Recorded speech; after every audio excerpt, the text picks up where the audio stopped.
I'm Ami Horowitz, and one of the reasons why the Russian army has been stalled in Ukraine is because the Ukrainian government has armed Ukrainian citizens to fight against the Russians.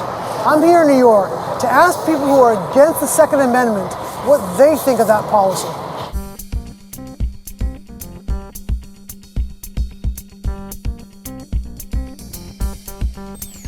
And one of the reasons why they were able to fight back so hard is because the Ukrainian government has been arming its people and saying, we're going to fight in the streets, we're going to push them back everywhere they are. Do you think that was a good idea? Yeah, I think it was a good idea, like when it's a final resort to, protecting, the ones you love. The Ukrainian government has been arming its citizens so they can fight the Russian army on the streets, in their homes, anywhere.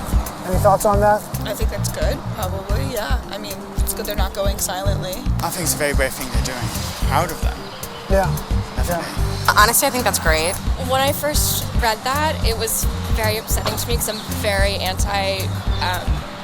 Yeah. It's very upsetting. But I'm very impressed by the way they've dealt with that, and I think it's really powerful the way they've come together. If the citizens are able to drive out the Russian army with the guns, that means they worked. Oh, 100%, 100%. I really do take pride in people like that, like with us being in allyship Protecting with them. themselves. Yeah, protecting themselves and their country is so much strength for them.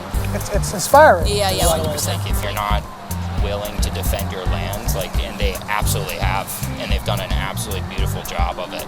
There is something about trying to defend your place of being able to try to defend themselves is very admirable and good. Love it. That's right. It's amazing what they've been doing that. You think that was a good idea? I think that was a great idea. In some ways, it make you kind of rethink your position on the Second Amendment here in the United States? Not at all. Not really. No? Why not? I mean, I think... Is it okay if I go to class? Yeah, of course. Thank you. Have a good day. But I actually had to get going. Sorry about that. I figured that that's what this was going to be about.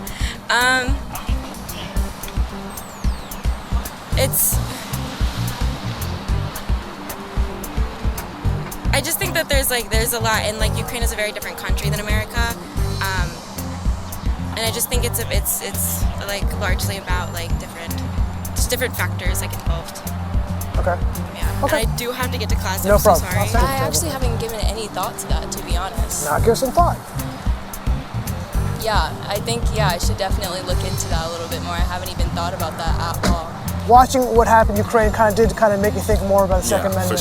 For sure. And the way you may have changed the way you thought about it. For sure. It's definitely something to consider because it's that's the only way that you can oppose a force like that. If you don't have it, then you're probably just going to get run over immediately. Right. It's true. It's definitely something to consider, and it's definitely something to add into the discussion of the Second Amendment. Definitely. Yeah. I think so. Makes you rethink a lot of things, actually. Yeah. I don't know, it's definitely something to consider. That's I haven't thought about that. It's really interesting. Something to think on. Yeah, but also brings focus to Issues that you may not have thought about before, in that way. I think it is something that we should be focusing on and something that But no, I mean, it is obviously I think everybody when they see things like this can't help but wonder. And rethink maybe.